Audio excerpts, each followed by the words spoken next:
Season is done. Regular season is up next. But right now, Freddie Kitchens and the Browns are in cutdown mode. They have to get to the 53-man roster limit by 4:30 tomorrow afternoon. Kitchens talked about the preseason in its entirety, as well as Wyatt Teller, the guard that the Browns traded for yesterday from the Buffalo Bills, and also how the last few spots at that wide receiver position have been shaking out on the roster.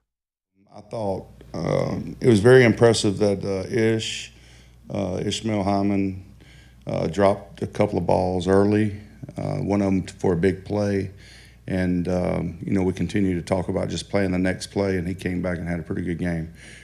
So without looking at it, I would say that. I like guys that face adversity and come through it. And, he did that. So I thought Ratley moved around well. So we'll see.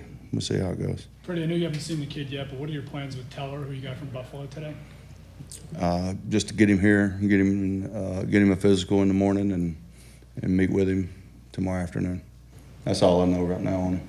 I mean, I know I like what I see on tape, but other than that, I talked to him on the phone. That's it. He's excited to come.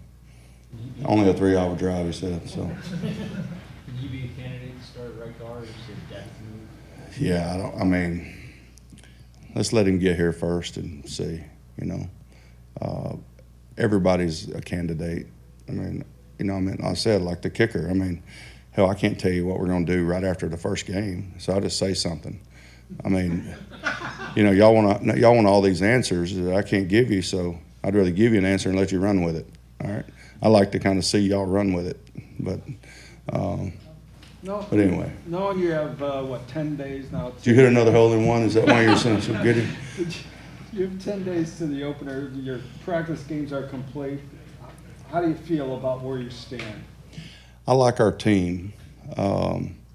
Again, this is never easy. We're going to have some good football players, some good guys, good people. When somebody busts their ass for you and they do everything that you want them to do, it's hard to make those business decisions to let people go. And there's going to be some of those decisions made tomorrow that's going to be very difficult. So, I respect the hell out of the locker room that we had. They came together. We're truly not the Cleveland Browns until tomorrow. And then even after tomorrow or Saturday or Sunday, we're still always looking to improve. So nothing's never final in this business. But the guys that that's gonna not be here anymore, I hold utmost respect for those guys. Freddie, as you went through this preseason, did you answer the questions that you were looking to answer and maybe find confidence where you entered camp maybe not having as much confidence? I think we built toughness. We wanted to get that accomplished. We proved to ourselves that we could be tough. That's more so the case than anything. I think we were resilient from the standpoint of we didn't let one day affect the next day. We had a couple of days there where you're coming off of breaks, like an off day, and we came out and had good days. So that's a good sign that somebody can refocus and have a good day. Now, we had a couple of them that we weren't, but we did show that we had it in us. We showed that we were in it together at times. So we just need to continue to build on those things, because those things are ultimately what's going to affect our season. It's not the outside. It's not you guys saying this and that, the national guys saying this or that. It's not anything like that that's going to affect our season. That only affects you if you let it affect you. And I think we've got some guys that block out that noise.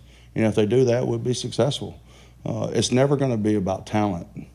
These guys have been talented in other places, and I think they recognize that. And they recognize that there has to be more to a football team, a successful football team, than just talent.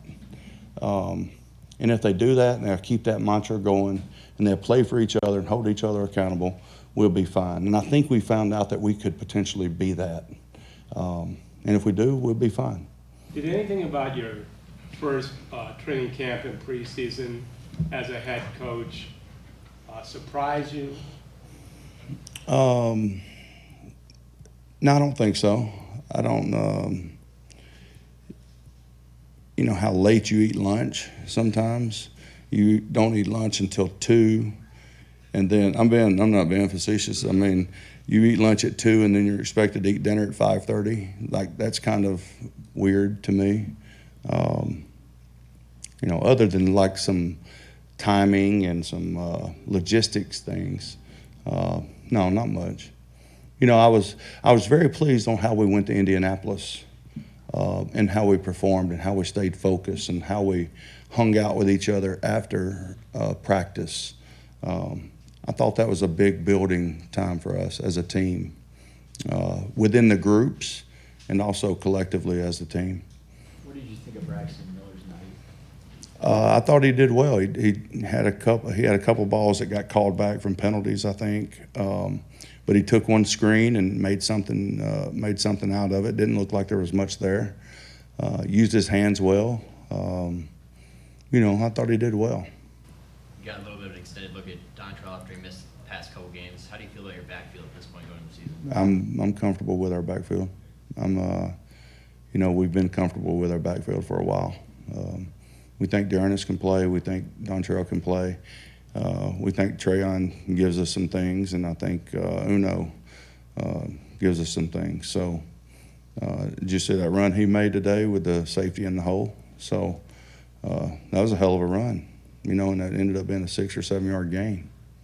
What do you think Devereaux Lawrence's camp and preseason and the way he finished it tonight says about what he can do for you guys? Well, he wasted no time tonight, right? That was him in the backfield, so I think he kind of wanted to show everybody that wasn't a fluke. So I think he certainly did that. I was very impressed with Devereaux. Devereaux carried the practices over to the games. He was the same way in practices. And, you know, I'm always happy when guys do that. You know, what you see in practice is what you see in the game.